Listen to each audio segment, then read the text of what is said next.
All right, Carla Christopher. How are you?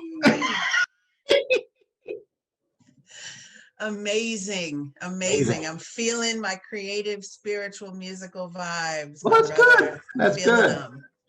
So, how is all this?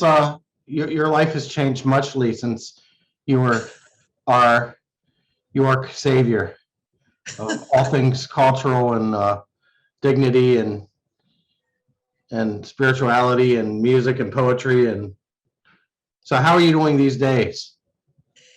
When I became a pastor, I said the thing that is amazing about being a faith leader and a pastor is that I finally found a career that makes everything else I was involved in make sense, because I spent years as a public speaker and a performer, but also a writer and also a teacher and an educator and also a special event planner and also a community organizer, going Mhm. out and meeting with people and speaking with people and doing cultural competency and diversity work and working in study and continuing self-education. And all of those things made no sense in all of their separate fields, right? It didn't make any sense having this over here and this over here and this over here, but I was passionate about all of them. And then I became a pastor working in a congregation where I preach, I speak, I teach, I study and learn and educate Mhm. and go out into communities and help bring people together and create events that lift people up and that inspire the community and that incorporate that teaching and that speaking along with music and also dance and art and history. I bring in the culture and the history around the world and across time, right? I am talking about the poetry from 4,000 years ago as a sacred text on a regular basis. I'm talking about how music was used to topple walls. And I'm talking about how God communicated in rhyme with people on a mountaintop 6,000 years ago. Mhm. And all of it has come together in one One job. seamless, beautiful place where I can feel truly whole for the Mhm. first time, as if I'm able to bring every single part of myself, every passion, every talent into one space, So, and what the was funny about joy this? that brings. So, what was funny about all this is like we've known each other for I don't even know how long it's been, maybe eight Oh years, my gosh. 9 years. You were just one of us. In other words, in that you were trying to make headway into uh, human rights and you had poetry and you're using art and trying to use your art in positive ways. Now you have a career since becoming a minister. All that stuff. That's neat. How all that stuff. You're not just a person who in in any other walk of life they say you have too much stuff on your plate. But now it's a part of your job description.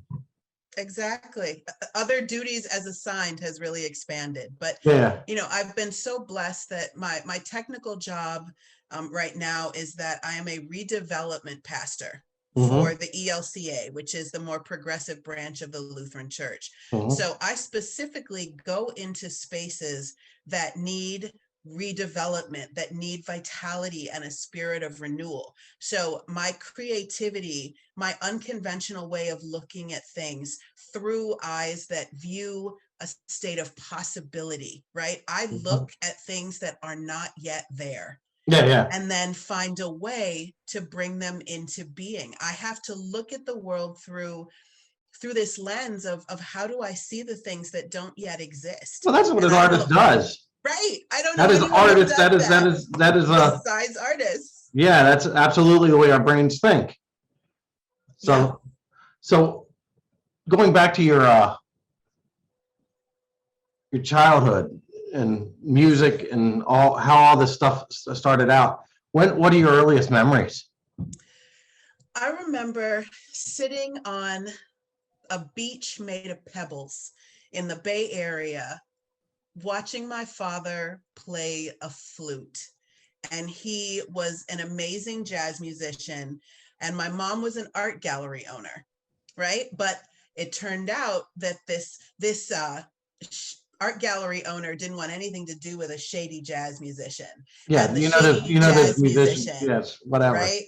The shady jazz musician didn't want anything to do with a flaky art gallery owner. Yeah, And then they found out that that was both their side hustle in the evening and on the weekend. And during the day, my father was a business professor and my mother was a law professor. And yeah, so I was born like 9 months after they met. all right. So I grew up wrapped in jazz and in art and literature. My mom was an expert in languages, and so she Mhm. wrote poetry, and she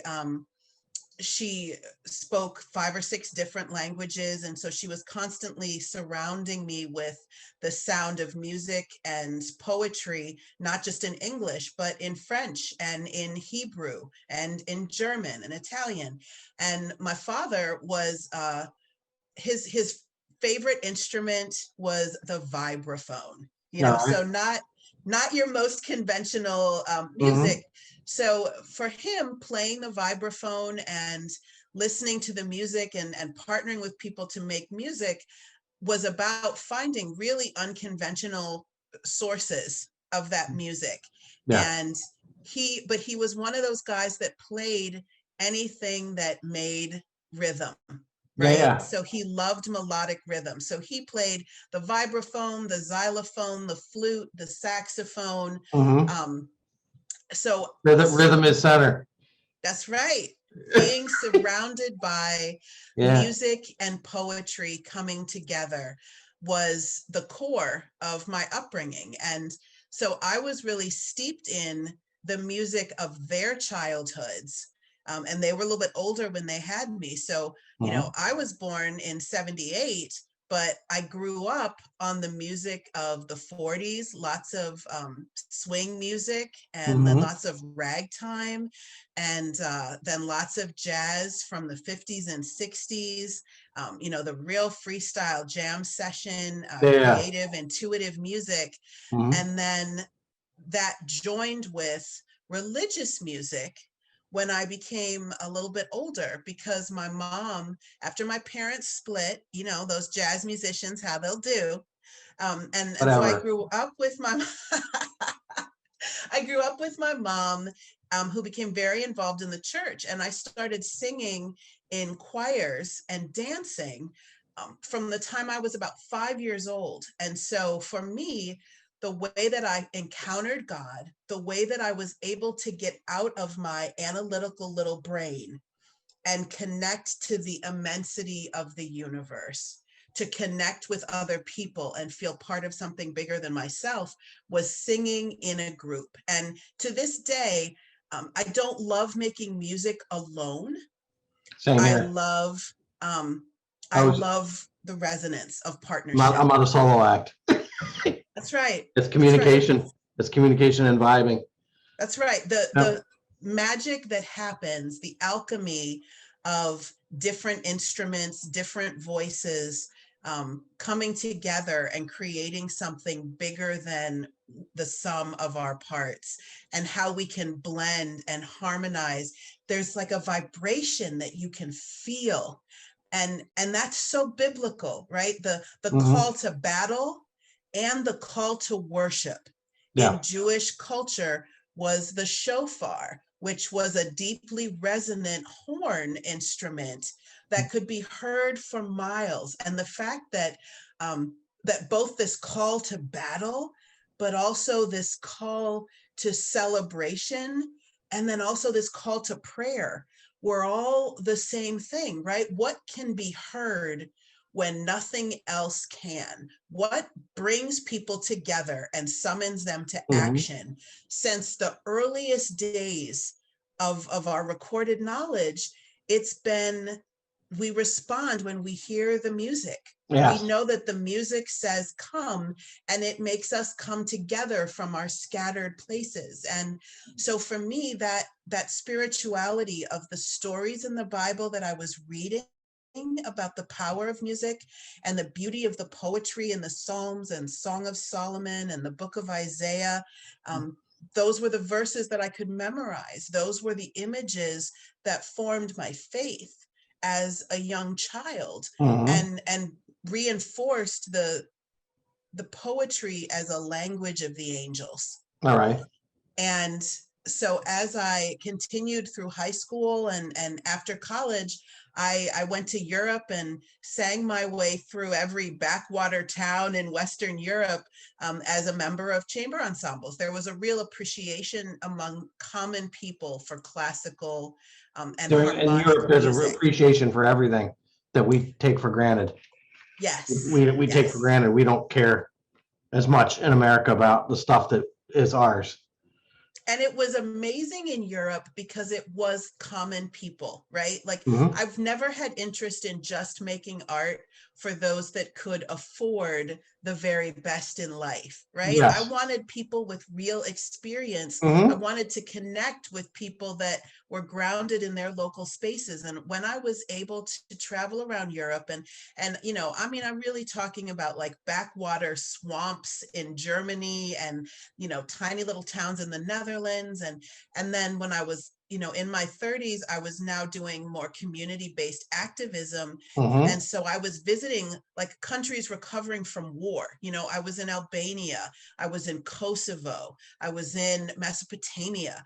And these countries were emerging from decades of civil war, and they Mhm. were trying to recreate a culture and a sense of country, community, and unity, because these countries had been run by you know, communist governments that were part of the Russian bloc, or Mhm. they were places that had been existing in civil war where their whole culture had been destroyed for a generation. And so there was no sense of real cultural identity beyond the memories of the most senior citizens that survived. And so they were really reconstructing, what does culture mean? And the first place they went to was food, history, and arts. Mhm. And so they brought in artists as activists Yes. saying, teach us how to write poetry and how to perform and how to dance and how to make music, so that we can combine our history and our knowledge and our experience with the arts. And that was how they were rebuilding their country. And so I was going into these third world countries that were still figuring out water and electricity, and they knew that they needed the arts to rebuild. So, you know, that beginning of being involved in jazz and being involved in poetry, both from a biblical as well as an at-home experience, um, as a way of connecting with people and building community and calling people together, was core to what led me to become a community activist Mhm. when I was older. And that was always how I was involved, right? I was a speaker, Yeah. but I would start with a poem and then speak about something. When I wanted to tell people stories, you know, specifically, I did a lot of work with domestic violence Mhm. survivors. Yeah. And I did a lot of work with racial justice and Mhm. LGBTQIA plus inclusion. And all the statistics in the world didn't change anybody's hearts. But if I could interview people, spend time with those communities, and then tell their story as a poem, tell their story as a song, it moved people in such a way that then they said, I want to hear more. And Mhm. that's when I would hit them with the, well, here's the statistics, and here's the bill that you can endorse, and here's the person that you can vote for, or here's the program that you can fund. And then people were making Yeah. donations, or they were making votes, or they were signing petitions. I Yeah. had to get the heart first, Yeah. and then I could get to the head Yeah. And the music cuts right to the heart. Music and the every time, poetry. Yeah. And it every seems to be like time. a language that if you use the music language, it can kind of bypass politics and bypass all the borders we have. You know, obviously that we like different things in music, but except for funk, everyone loves funk. But Right. You know, and I know that I'm biased because, you know, my father was a percussionist and yeah, but the drum as the heartbeat, as the breath yeah, is a core doctrine of every single spirituality worldwide.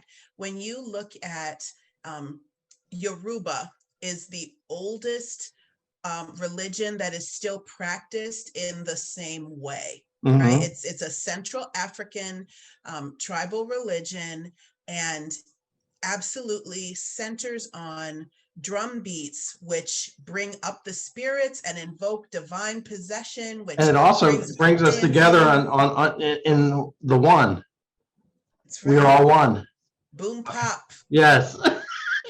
Right. But think about, you know, in indigenous Native American communities, Yeah. they center on the beat of the drum Mm-hmm. and then everything layers on top of it. When we have the marching and the movement in Western European and when we look at Eastern European, we have the taiko drums, those giant drums, and it always has been what gives us unity, what helps us walk, dance, move together, what gives Mm-hmm. us structure, but then also what inspires us to community, what helps us, you know, sort of trance out and get outside of our heads Yeah, to actually exactly. connect with the whole. You know, how do we leave our tiny little individual perspectives and connect with this much larger group that we can't really conceive of intellectually? When we are all marching to the same drum, right? Mm-hmm. When we're experiencing that music together, it allows us to understand just a little bit of what unity really means. When Yes. we eat together and when we dance, sing, clap, right? You can always make rhythm with your body. You don't need an instrument. You Mm-hmm. can always harmonize, vocalize, make sound, Yes. and you can always keep a beat no matter how much money you have or where you're at. Yeah. It's something that And having everyone money can doesn't do make you any together. better It does not. in any way. It definitely Yeah, doesn't. and any sort of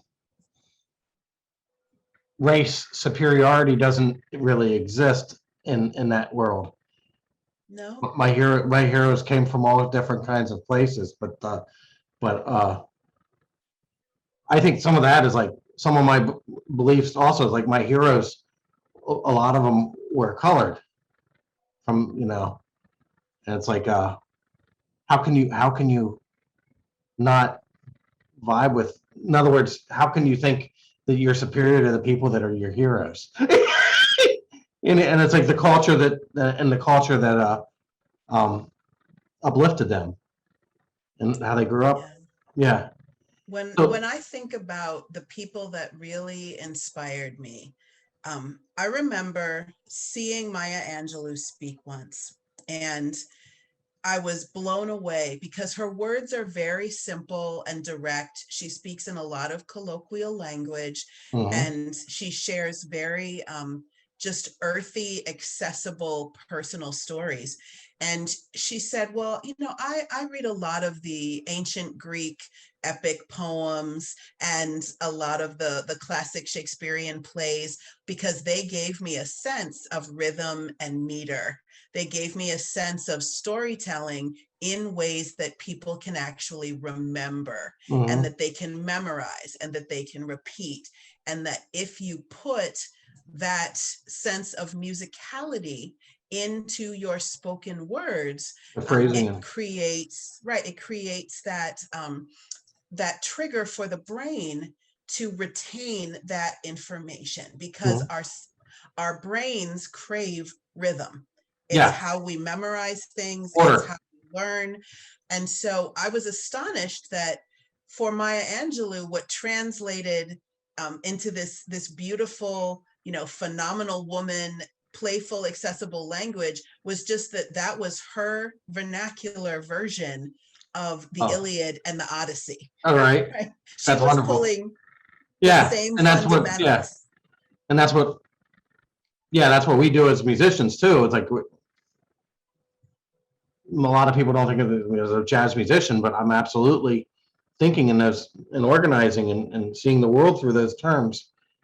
Even though my thing is not to duplicate something that happened 50 years ago. No, that's So, right. You've picked what is your language, what is your vernacular, what are the streets that you walk in speak, mhm, and then you take the rhythm, the classic historical rhythm mhm, that has been used in literature since the time that the Torah and the Bible and the Quran were written, because all of those were originally oral traditions passed down, yes, right? mhm, These were written in rhyme, they were written in meter so that they could be memorized and they could be told and shared across borders and boundaries to people that had access to the very expensive art of writing or mhm, didn't. And the memorization is still how rabbis are taught, is by memorizing portions of the Torah, right? mhm, So they have to be able to recite it, and they learn to recite it by singing it, by chanting, right? mhm, They cantor. And we still in the Christian tradition do a lot of our teaching to children using songs, frequently with motions and hand gestures, right? We make it physical. And mhm, then when we get older, we use hymns and the hymnody. Martin Luther considered music to be the most important form of Christian education. If you really look at the words of the hymns in those dusty old hymnals, mhm, those are teaching songs. Those are the stories of the faithful. They're stories of praise, they're stories of lament, they're instructions for Christian life, and they are set to music because that helps us learn without even realizing that we're learning. And it helps create heart moments that help us not just memorize, but internalize in a very different way than hearing these spoken intellectual sermons, right? so Music was this goes core. back to this, what you're saying is going back to my Joseph Campbell stuff, that is like all the best stuff transcends, all the best understandings kind of transcend the greatest things that we think about. We only get glimpses of. Right. You As know, and then the second best is our uh, we're trying to explain it, and it's never as good as the real thing. But it's like there's so yeah, much the spirit is so mysterious in that way, like with the music. The that's what I'm about with these discussions. It's just like how does the music affect us in worship in everyday life. Who is Colette yes. Inez? Who is Colette Inez? Colette Inez was Inez. a half French, half Spanish um, child who was left at a nunnery because her mother was a nun and her father was a priest. And they had a good old fashioned Catholic scandal that led to a child. And so the young daughter was left at the nunnery and was raised at the nunnery. And it was assumed she would also take orders, but she was a wildly passionate, sensual woman. And by that I mean, the way that she felt about roses, the way that she felt about nature, right? She just wanted to live not in a state of deprivation. So the vows of austerity that were required by nuns to someone who loved fabrics and textures and food and good wine. So she scandalized the nunnery once again by leaving the nunnery and becoming a cabaret dancer and poet. And Oh, when I in when your I spirit animal. encountered her, yes, when I encountered her, she was a professor at Columbia University who was in her 80s and absolutely refused to even come onto campus unless absolutely necessary. She was a delightful eccentric with an apartment in Manhattan filled with all the treasures of the world, that she would invite her small group of students over for tea and chocolates and poetry, which she would rip apart and tell them she didn't feel it. And so they needed to dig deeper and write more. Mm-hmm. And she was such an inspiration because she really taught me the difference between sexual and sensual. And in America, we sexualize everything Yeah. and we turn it into a cheap advertising version of sex. Mm-hmm. And Colette was the person who taught me to see the velvety curves of a flower petal and the sensual way that sunlight caressed a rock or laid on the water. And To have eyes like a poet. yes, Yeah. and she taught me my most frequently shared bit of life wisdom. She said there are two kinds of truths. There is truth of fact and truth of poetry. And truth of fact is what happened as best as our sensory organs can tell us. Mm-hmm. But the truth of poetry is how that stimuli made us feel. And that may frequently be more dramatic, or more colorful. Yeah. But truthfully, if we can understand the truth of poetry, we actually know better how the person experienced it, right? If you tell me how something made you feel, if you tell me what it triggered, if you tell me what memories it rose in you, if you tell me what desires it ignited in you, I'm going to learn more about you, and I'm going to learn more about the true importance of the event. Mm-hmm. Facts are only useful to a certain extent. They Yeah. don't necessarily help us really understand how important something was, what impact it had on the community, Mm-hmm. what impact it had on the future, how it tied with other incidents in history. It's to say Native Americans had to move from Florida to Oklahoma. That doesn't tell us about the Trail of Tears. Yes. But the poetry, think of that, the descriptive poetry, the Trail of Tears, it was not literally a trail made of tears. Yes. That is not a factual name. Yeah, yeah. It's but figurative, the truth of poetic. poetry, we learned so much more about what that meant by the poetic truth Mm-hmm. of naming it the Trail of Tears. That gives us more useful information. We Yes. connect more practically in a way that actually helps us place ourselves in the situation than if we just named it the factual forced migration from Florida to Oklahoma. That's not helpful.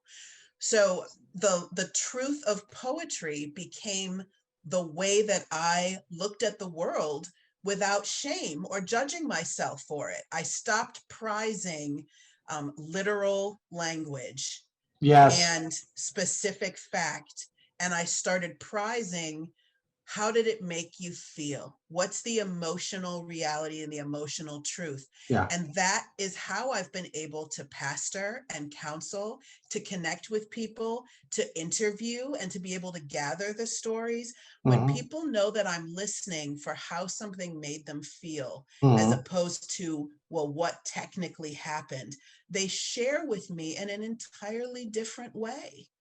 Yeah. And that's what helps me get to know the spirit and build relationships and build friendships that have, crossed years and geographic locations, right? I cannot see friends for years and we still feel connected in our spirit because I know what makes them tick. I don't need to know the minutia of every moment of their life. If they bought a new desk chair today, if Yeah. they, what they had for dinner. I Yeah. know their heart. And that means so much more. Yeah. Yeah. So figuratively reading and literal reading, the differences between that. It's not often I hear that from somebody of your, you know what I mean? That's true. And it's, And I'm that glad that is, I was exposed to that knowledge at yeah, an early because that's age. everything. That has changed me. That those being aware of there's two different ways in which you can see the stories, like in the Bible, for Right. example, that That's right. uh, whether or not Noah existed or not, and I'm not here to say either way. I wasn't there. That's not the point. Right. It doesn't matter. It And doesn't matter. that's a big part of why, I did not enter without thought into being a Lutheran, right? Hmm. I'm Of very course. aware that Yeah. religion has caused some of the greatest harm in the history of the world. And not only is there no way around that, I wouldn't want to go around that, because I can't honestly speak to people, and I can't invite them in good conscience if I'm not willing to address the trauma Hmm. that faith communities have caused, from the Inquisition to being partners in different levels of genocide, to the shame of divorced people and the exclusion of LGBTQ people and Hmm. conversion therapy. Yes. So we have to name these things to repair and to heal and to find paths forward. But I'm also aware that there is a trial and error in humanity at its core, that there's nothing that we've gotten right from the first Yeah. try. Not one Well, single thing. not even not even from the many tries. Nope, not religion, not It's politics, not constantly a business, work in not progress. family, not love Constantly a and work in progress. relationships. Hmm. Everything is a process of learning and evolving. And Hmm. so I look at religion as something that is, and faith as something that we are constantly evolving. And we didn't always know, and we still don't know, right? We have to hold our truths lightly. We have to hold them Yeah. gently and recognize that a God who is big enough, vast enough to create an entire universe that we're just beginning to understand that we are a teeny tiny corner of. And our understanding of what the universe even is changes daily, right? You just Yeah. watch a couple specials on the Discovery Channel and you realize we don't really know a thing. We're just making our best That just guess. goes back to all the best stuff is transcends normal thought. We don't That's even right. know. We don't even have we have an inkling, but the inkling is a small little dust particle of a much That's bigger right. thing. It's a corner of the tiniest fragment of the universe. Yeah.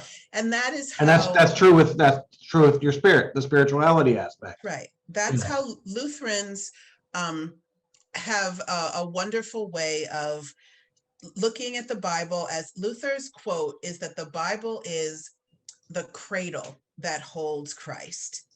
It's not Christ. Mhm. It's not a dictation, right? Yeah. This is not God sat down to, her Write these words. secretary and said this.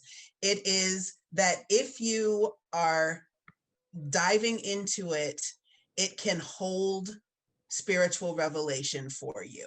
And that is going to evolve over time. It's going to look different throughout your life.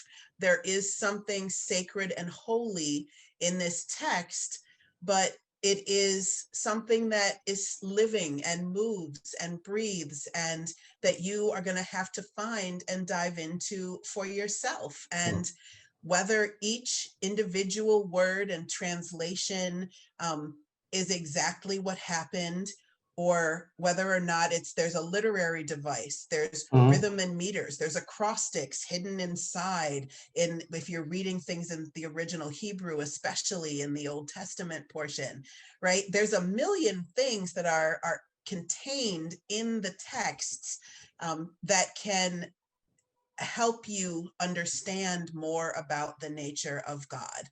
Mhm. But we are just beginning to understand the wonder and the knowledge that is contained. And Mhm. so we work very hard, um, and often get it wrong, right? But keep trying to work to focus instead on grace, love, Yes. mutual accountability, right? Learning how to not do harm, to repair harm that's been done, and to build a personal relationship where we connect with ourselves, really getting to know and challenging and pushing ourselves to growth, where we connect with each other, called to be in community just like Jesus and the disciples, and that there are models in the way that Jesus lived, having dinner with the lepers, and you Yeah. know pulling together the community, right? So that that is, that yeah. So now, we're called to follow Jesus, and then also called to connect with God, right? God, community, and ourselves. It's about deepening those connections on all three levels. mhm. So yeah. So that's some of the. I think that's where we get it wrong a lot of the times. Where I don't I don't think that's what Jesus was about. When let's separate. You know. No, You know what I mean? mm-mm, That's not a spirit of love. no. That's And not. I think Jesus is actually, I mean, the stories that are in the Bible, right? Which again, whether they literally happened exactly that way or not, that's somehow the message that's been preserved is very specific. That Jesus talking about the Samaritans and lifting them up as models of kindness and goodness. The Samaritans were people that were on the outs with the Jews that Jesus was a part of. So Jesus naming Samaritans as a source of goodness would be considered quite scandalous. Jesus specifically talking about um, working with and sitting down and eating with, breaking bread with prostitutes and lepers and social outcasts was Mhm. something that wasn't done at the time. So for Yeah. that story to be told, it has specific meaning. And in the letters, the epistles that are the books after Jesus' life, where the church was being built, those letters specifically and explicitly say the church is an expansive and inclusive place. There is not slave or free. There's not Jew or Greek. There's not male or female. There were multiple female apostles. There were African descent people brought in. There were eunuchs and people that would have been non-binary, or what we would have considered today to be part of the LGBTQ community, Mhm. who were lifted up as early apostles and sacred people that angels and that saints communicated with, right? So it's not just a sort of metaphorical spirit of love, right? We have very concrete, specific examples Mhm. and messages told over and over and over and over again that there is one family, and that is God's children, and that we are specifically meant as people of faith to reach out to those that society excludes, and to not just try to be kind to them or serve them or care for them, but to sit down and eat with them, to recognize that we are them, and to build a community centered around them because they are the ones that are holy. Mhm. Right? It is the woman at the well. It is the Samaritan woman. It is um, the Ethiopian eunuch, right? They are the ones that had faith first. They're the ones that trusted first. They're the ones that are holy. And we are the ones who are called to learn from those who trust and who have faith and who are simply able to believe because they feel it in their heart, and they were able to be open and trust instead of questioning and wanting the proof and wanting to understand. And Yes. Jesus is patient. Jesus is very patient with those More so folks. than me. Right? Jesus is very patient and says, okay, you want to touch my side, you want to touch the wounds in my hand, go ahead.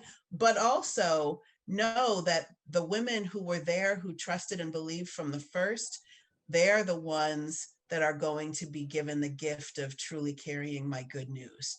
So that ability to simply be open to a spirit of possibility, to have a spirit of receiving, to have a spirit of trust, to have a spirit of being willing to receive the divine, even when the divine reveals itself in a way that doesn't seem to make any sense. But your relationship, your sense of connection with the universe is so great that you're willing to accept that things you didn't think possible could really be true, Yes. right? That is so That, prized yeah, by but Jesus. that is a real tough thing to come to grips with. Because we live in a culture of fear, Yes. because we are taught to fear. And you know why? Because scared people purchase more things. Hmm. Yep. Scared You can people control. stock up on toilet paper and medicine, There's right? And they nothing from listen. COVID. If COVID has taught us anything, it has taught us a lot of this stuff. It's like, but it's like, if Yes, they can control you, if they can inject fear in you, they can control you. that's right. Every like, um, I think of the Holocaust. It's like, That's right. every if they can control you, if they can put fear in there, then you're putty in their hands. And it's like, Right. Think of the rhetoric a that we've higher heard the just in higher the the last year. higher truths. That's what this That's right. pure spirituality and faith should be about, those higher truths beyond, I don't know, the fear and all that kind of stuff. It's like, No, well, nobody you know, nobody there's acts the nobody acts really well when they're fearful. You don't make your best no, choices. and that's biological, right? Hmm. When Yeah. we have our fear response, our fight or flight response Mhm. activated in the brain, we develop tunnel vision and lose our peripheral vision. So we cannot see what's going on around us. We lose access to our forebrain function and we start acting in our pons and our medulla, which are just emotional responses, right? Mhm. So people who are scared, they lose their filter, they say mean things, they act on instinct, they deny facts, they're not able to process and bring together multiple pieces of information. They just latch on to one piece of information and they just carry it, and to the point where they will ignore other logic. They can't process good arguments, they fail in communicating, access to higher vocabulary Mhm. is gone. They become agitated and antsy, more likely to do things like swing fists or pull triggers, Mhm. right? So biologically, when we are scared or frightened, our whole brain function changes. But also, when we have our fight or flight instinct activated, um, we're just not able to learn or to receive. And so, even if that chance for healing comes around, we will we reject it. Yeah, We we will won't be open to totally it. reject it. We Open. won't be open. We won't be open. And we're doing things. We are purchasing things. We are buying that stuff, but we're believing like, I'm afraid of those immigrants taking my job. I'm afraid of those violent Black people. I'm afraid that Spanish is going to replace English and then I won't be able to communicate. I'm afraid of other Being a, countries I'm coming afraid of in. being a minority. That's right. I'm afraid of losing my power. It always seems to come back to, I'm afraid of losing my power. I'm afraid of losing my personal safety. And even if the threat doesn't make sense, right? If someone comes back and says, well, actually, nobody's taking your jobs. Mhm. Actually, there's a very small percentage of people that are violent. Actually, you don't need to be scared of these people, but the fight or flight has already been triggered. Yeah. And so we've identified an enemy that someone told us was an enemy. And we're focusing on that. And that is another part of why faith has been so important to me in this last year. Mhm. As a member of the LGBTQIA plus community, as a Black person, um, I could have existed purely in anger in the last year, and I could have existed in fear. And a lot of my friends are, and I've had my moments of just fear and rage and pain that made me want to close off and shut down. Yeah. But every day I start off with prayer of gratitude. What's the good stuff? What am I grateful for? Where am I seeing God work? And the gratitude calms. It doesn't just remind me of that there's another version than what I'm seeing on the news, but it also calms my nervous system and helps me keep access to that brain function that I'm able to better process facts, right? And whenever I'm driving, I am either listening to recordings of Bible verses or meditations. I'm listening to that music that has those messages, and it's keeping me calm. It's keeping me centered and focused. Messages of love and grace. It actively counteracts the stuff I see on the news and the stuff that I hear from social media and read on Facebook. And it's kept my blood pressure down. It's kept my ability to create. It's kept me open to learning new facts. It's kept me able to do good work.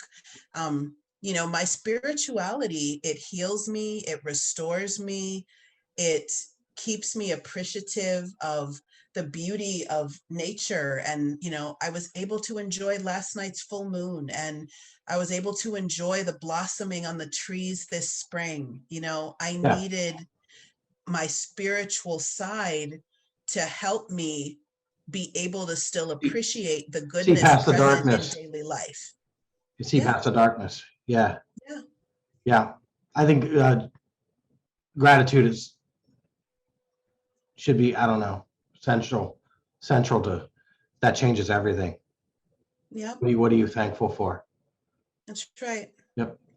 Centering meditation, times of prayer, and just communicating with God, reading the sacred texts, and hearing the messages of assurance and the challenge and the call to action, and then also the reminders of grace and healing, and that I'm not alone in this. The call to community, the affirmation of the importance of diversity and a sense of unity. Just this past Sunday was what the Lutherans would call Good Shepherd Sunday. And, in this passage in John that we read each year, Jesus says, like, all my children are not here, but they are out there. And I'm not resting until they're all brought together. And so that's what every year that message is reinforced. And so I'm deeply grateful that I have that presence in my life, because it's not the message that I read on Facebook, right? The message that I hear on the news is, this is my tribe over here, and I'm gonna protect them at all costs. And those people over there, they're the others. And if I have to take them out to preserve my group over here, I'm gonna do it. Yeah. And the Christian faith that I understand is the one that says there is no this group and this group. There's the people that we know, True unity, real unity, and the people that we don't yet know. And the work is to bring them together. That's wonderful. So collaboration. Who are you collaborating with these days? So my number one joy in my whole creative and artistic life is the family that is Groove Inc. It is, not to be biased here, but for me, as much as I adore the poetry, right? And I love the poetry is often deeply personal, and it reaches certain people. But when I add music to poetry, it reaches the number of people it reaches is exponentially grown. And the addition of music, the addition of the rhythm, it inspires me in my reading and writing. So it changes my whole performance. It brings more people in the audience in, and then it also lifts out certain phrases, right? It just naturally creates refrains. It lifts up certain parts of the message. It gives the ability to repeat things that are really important, that I really want people to hear, that I couldn't necessarily do in just the spoken version. So, Yeah. working with musicians just takes poetry and gives it such a transcendent life Can you that adds explain joy. to the vast world that we live in what Groove Inc. is? Right. So Groove Inc. was a partnership and coming together of myself and my poetry, along with this incredible musician named Rod Gels, who just is a fantastic, transcendent, multifaceted individual who actually got and valued the poetry, and brought that resonance of the bass into it, and then started adding and layering the guitars into it. And then when we first started working together, we had a wonderful percussionist who was a self-taught indigenous percussionist who used drums from different hand drums from native traditions, named Lewis Woodyard.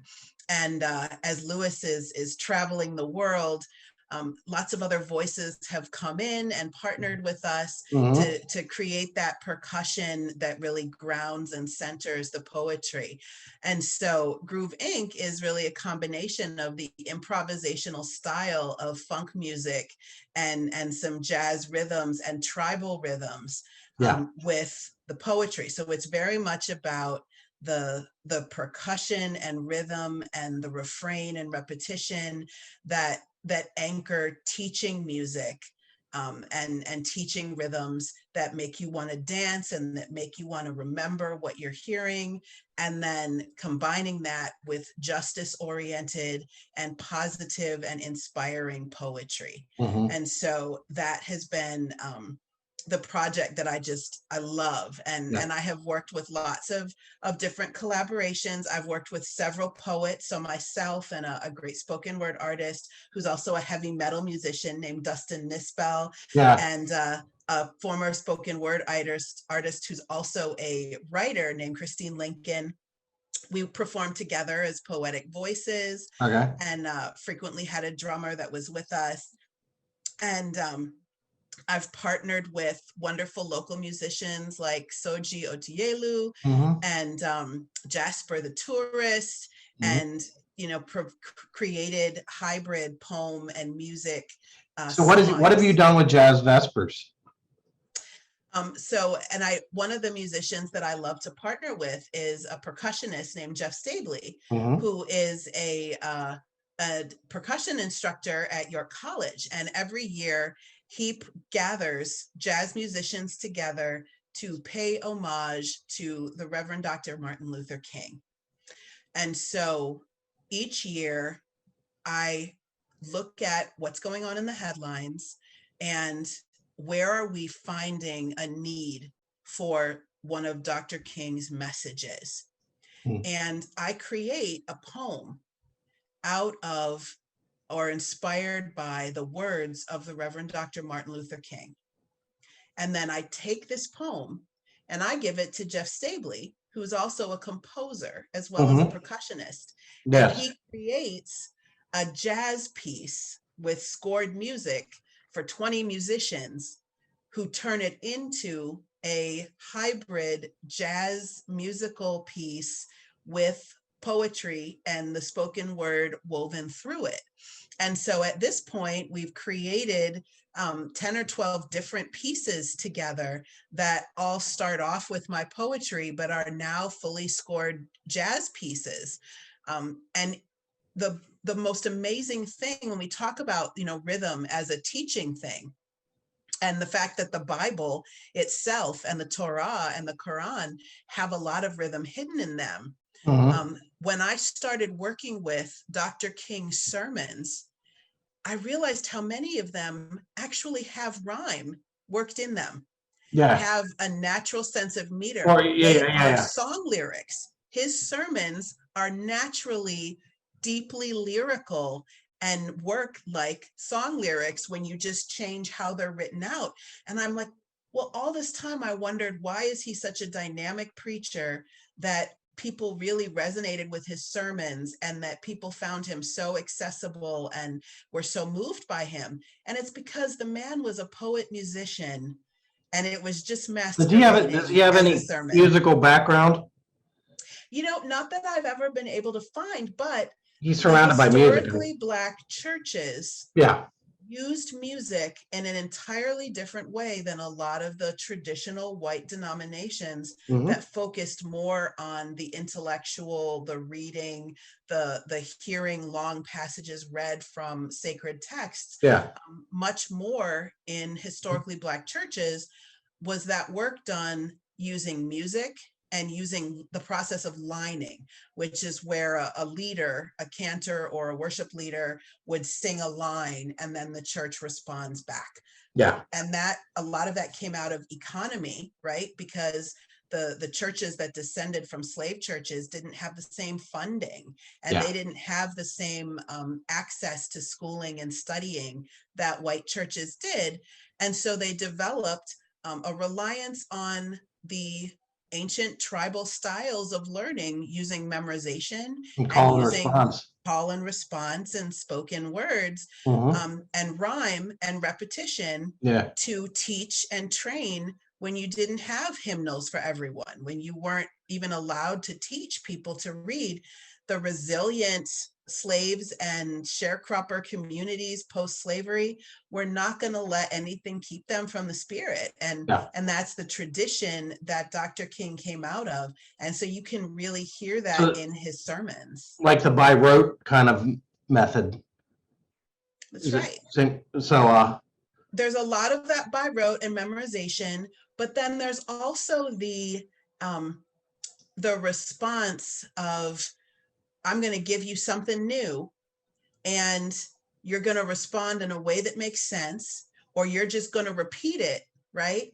So that memorization is important, but so is the sense of improvisation, the ability to create adapt on new the fly. things, Yeah. Yeah. adapt and apply. Exactly. And so that means that you can't get it wrong, that you can respond and flexibly change and adapt based on what's going on and who's in the room and what's needed at the time.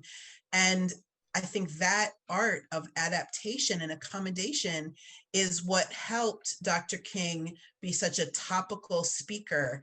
And because he was able to write a beautiful sermon and then preach something completely different if the time and the location called for it, Yeah. because he had the sense of rhythm and he had the knowledge, but then he could improv Yeah. on the spot. And that is still a difference between a lot of historically Black and historically white churches, because that's still something that's not taught in most sit down and put yourself in rows schools. Yeah. And places that one of my strengths as a worship leader that I'm known for is that if you give me a Bible passage and 5 minutes to pray on it, I will give you a sermon that will shake the roof. Mm-hmm. And for most people, they, in my tradition, they need 10 hours to research and to come up with the quotes and to think of the story. Well, that just takes going back for your years as a spoken word performer. That's right. And we should also note that you freestyle poetry. It's not just written poetry that has been your art form and in the written word, but it's also you've bridged that, you've conquered that dragon and that was intentional. And I am completely jealous. But that was again a very intentional thing. Mm-hmm. That I challenged myself one Yeah. season. I went to different open mics every day for every day that I could for about 6 months. and I was not allowed to read previously written poetry. I would sign up for late on the open mic roster, and I would go and just listen and feel the vibe of the space, watch people's faces, listen to the music, listen to the other poetry. And then I would start to write. And whatever I wrote in that first, hour that I was there, that's what I would perform. And I wasn't trying to look bad. So, I really got to the point where I was able to write quickly. And if I wasn't finished, but I was called up to the stage, I was able to freestyle an ending that would match the beginning. And then Yeah. I started doing more with simply plain freestyling, and doing the whole Almost poetry making a game thing. out of it. And I did. Yeah. It was very much an intentional practice, exercise, game, and it sharpened my performing a great deal, because it meant that I had to learn to listen to other poets. If I had music that I was performing with, I had to listen to the rhythm and the tempo and the tone of the musicians, and then just start to be able to speak over it. I had to change based on the venue. Where am I at? Is it a club? Is it a diner? Is it a bookstore? What's going to resonate with people? Looking at people's faces to see what was hitting, and whether it was connecting or not, what was bringing energy to the space. Mhm. So I became much more responsive and focused on connection, as opposed to, this is what I wrote in my journal, Yeah. and now I'm going to read it and y'all are going to like it. It changed the language of poetry from lecture to dialogue, Yeah. right? It was about conversation. My performance was Which about connection and conversation. the best, and I'm going to bring us back to funk, but it's like, if you go see back in the day, Parliament would make everybody a part of the groove. That's right. The room, it would be a 4-hour song. That's And it right. would start with a groove, and he would bring the audience in on it. And the audience would do this, and then he would do something over top of it. And it's so many parallels to you're probably my favorite. You understand what I'm talking about in this. Yes. In what I'm talking Yes. about. So you understand boom pop. That's and you right. understand And all that you stuff. never get lost if you can just pause and listen That might be a and quote. come back to the groove. Yes. Right? You can go off and do amazing things. You can experiment, you can try. And, for me, God is my groove, right? Mm-hmm. That I have done lots of things in life. I've been a political activist. I've been a community organizer. I've been a professional poet and an educator. I have been a teacher.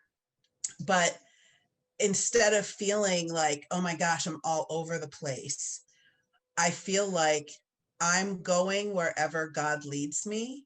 And I have the same job. The job is listen to God and go where I'm sent, go where I'm called.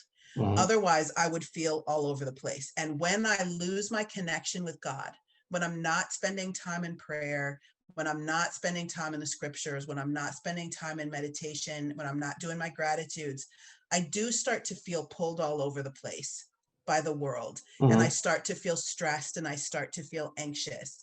But when I say, no, I am doing the same job, I am the same person, and I'm practicing the art of willingness. And that is to follow where I'm called, go where I'm needed, but I'm always coming like a sound wave, that spikes differently, Mm-hmm. but the baseline is always there. Yeah. And so, God is my baseline. Mm-hmm. And then the spirit is what calls me into different things. And Yeah.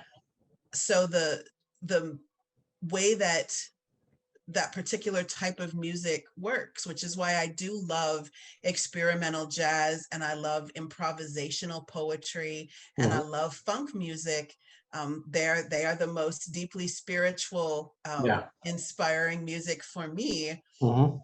is because there is always um, a dance, an experiment, and then a pause that brings it back to the simplicity, that one pluck, that one, bass line, that one drum beat.